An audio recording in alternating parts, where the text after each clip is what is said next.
रात भर सो नहीं पाते हैं, ऐसे ही सोफा पे बैठ के बयान करते हैं, सांस लेने में दिक्कत। खेसारी लाल के भी प्रोग्राम में परेशान, जान बचा लिया जाए जितने भी उम्र बा नादान नइखे कुछहू के ज्ञान, बेटा बात पे रखी हाथ ध्यान।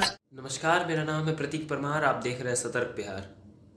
आज बिहार के सबसे विवादित इंडस्ट्री के बारे में बात करेंगे, जो कि है भोजपुरी इंडस्ट्री। इस इंडस्ट्री में अभी ऐसा कुछ चल रहा है जिस पे कोई बात नहीं करना चाह रहा है, क्योंकि यहाँ पर लोकप्रियता नहीं मिल रही है, यहाँ पर सस्ती टीआरपी नहीं मिल रही है। इसीलिए इन सारे मुद्दों पे कोई बात नहीं करना चाह रहा है। अभी मैं आपको समय अगर दिखाऊं तो रात के 12:30 बज रहे हैं। अगर आप समय देख पा रहे हो ऊपर तो आप पॉज करके देख सकते हैं, कहीं पे आपको दिख जाएगा। रात के 12:30 12:39 हो रहा है और अभी अचानक से सो रहे थे। 2 दिन से नींद पूरी नहीं हुई है। आँखों से आपको पता चल रहा होगा कि वाकई में आँखों में नींद भरी हुई है, लेकिन नींद नहीं आ रही थी। एक मुद्दा बड़ा परेशान कर रहा था। मुद्दा था भोजपुरी इंडस्ट्री में जो लोग सस्ती टीआरपी ले रहे हैं, सस्ती लोकप्रियता ले रहे हैं, उनसे हमें कोई परेशानी नहीं है। लेकिन अगर आप ऐसी लोकप्रियता ले रहे हैं तो उसके साथ साथ कुछ जिम्मेदारी भी आपके पास आती है। पहले आप ये क्लिप देखिए। आएंगे क्या आप एक बार दिखाइए बेचारे का, एक इतना सुंदर स्मार्ट लड़का जो गाता था, अभी उसका स्थिति आप देख सकते हैं, डेथ कर गया। और तमाम भोजपुरी के लोगों से बोलेंगे बहुत बहुत धन्यवाद आप लोग का। आप लोग ऐसे ही तरक्की करते रहिए। एक विक्की बेदर्दी मरा, बहुत विक्की बेदर्दी मरने वाले हैं। इस कंसेप्ट के भी काफी करीब आप देखे जाते हैं, उनसे भी आपने गुहार लगाया। कोई सब नहीं है भैया, डेथ करके आज तक हुआ इलाज क्या है? वहाँ टीआरपी मीडिया बंधुओं पे भी उंगली उठ रहा है, उठाएंगे ही वो लोग भी टीआरपी के लिए। आप सारे विक्की बेदर्दी के जितने भी प्रेमी लोग थे, जितने भी श्रोता थे, जितने भी फैंस फॉलोअर थे, आपके लिए एक बहुत बड़ा बुरा और दुखद न्यूज़ है कि आज इस दुनिया में अब विक्की बेदर्दी नहीं रहा। विक्की बेदर्दी अपना प्राण त्याग चुका है। लगातार गुहार लगाता रहा भोजपुरी इंडस्ट्री। कष्ट झेलते हैं, रात भर सो नहीं पाते हैं, ऐसे ही सोफा पे बैठ के बयान करते हैं, सांस लेने में दिक्कत होता है। मेरा भी कलाकार हैं, उनसे आग्रह करते हैं कि कुछ ना कुछ हेल्प हमारा किया जाए। देखा आपने ये क्लिप, और इस क्लिप में रोता बिलखता है एक जो शख्स है, वो भोजपुरी इंडस्ट्री का ही एक सिंगर है। सॉरी, एक सिंगर था। कल जिस समय आप ये वीडियो देख रहे हो उससे 2 दिन पहले इसकी मृत्यु हो गई। कैसे? तो ये डायलिसिस पे था और काफ़ी समय से अपनी मदद के लिए गुहार लगा रहा था। भोजपुरी इंडस्ट्री के तमाम दिग्गज लोगों से इसने मदद मांगी थी और इसके अनुसार कुछ लोगों ने मदद करने का भरोसा भी दिखाया था और हवाला दिया था। क्यों ऐसा बोल रहे हैं? क्योंकि कुछ लोगों ने इससे वादा किया था कि हम आपकी मदद करेंगे, आपकी खोज खबर लेंगे, लेकिन उन लोगों ने इन तक पहुंचने की एक छोटी सी कोशिश भी नहीं की। अंततः बात यहाँ तक पहुँच गई कि इस शख्स की हालत बहुत सीरियस हो गई, बहुत गंभीर हो गई और ये दुनिया को अलविदा कह गया।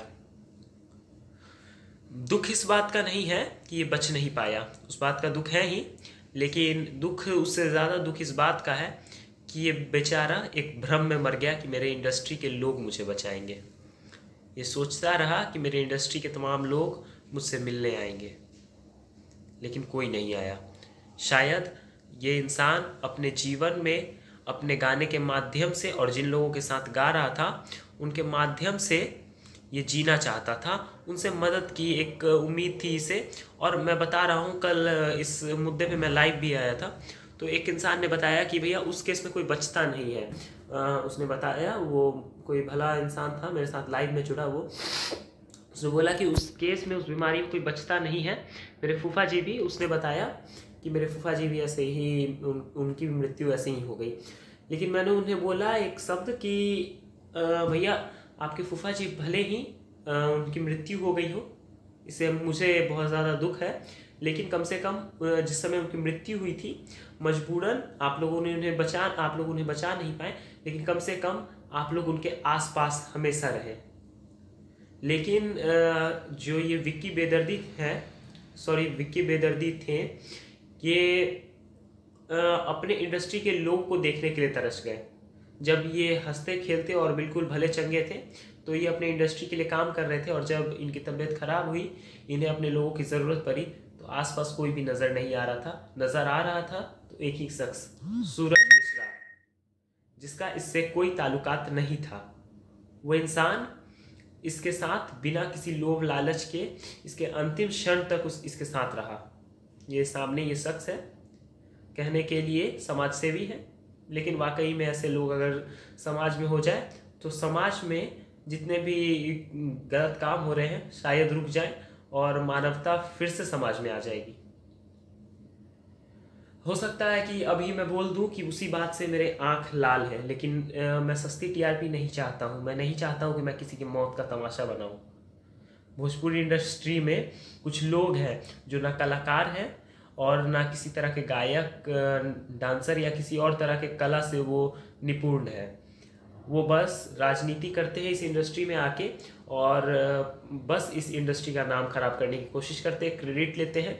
अच्छी बात है, आप क्रेडिट लीजिए, लेकिन उसका काम कीजिए। अगर आप अच्छा काम करते हैं तो हम लोग आपके काम को दिखाने में अपने आप को बहुत ज़्यादा सक्षम महसूस करेंगे। हम आपके अच्छे कामों को लोगों के सामने लाएंगे और बताएंगे कि आपने अच्छा काम किया, लेकिन पहले आप अच्छा काम तो कीजिए।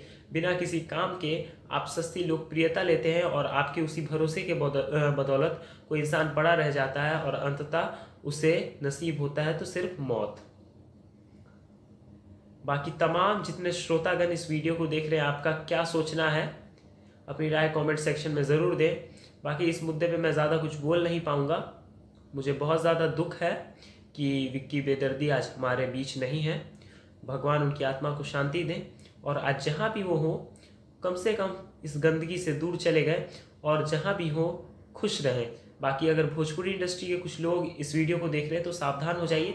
शायद कल को अगर आपकी भी तबीयत इस तरह से ख़राब हो तो आपका भी ऐसा ही हो सकता है। इसलिए दूसरों पे निर्भर ना रहें, दूसरों पे भरोसा ना करें, खुद अपनी ब्रांडिंग करें, खुद बने और दूसरे लोग जो राजनीति करते हैं उनका समर्थन ना करें। बाकी इस वीडियो को देखने के लिए तमाम दर्शकों का बहुत बहुत धन्यवाद। इस वीडियो पे, इस मुद्दे पे आपका क्या सोचना है, कमेंट सेक्शन में अपनी राय ज़रूर दें। धन्यवाद।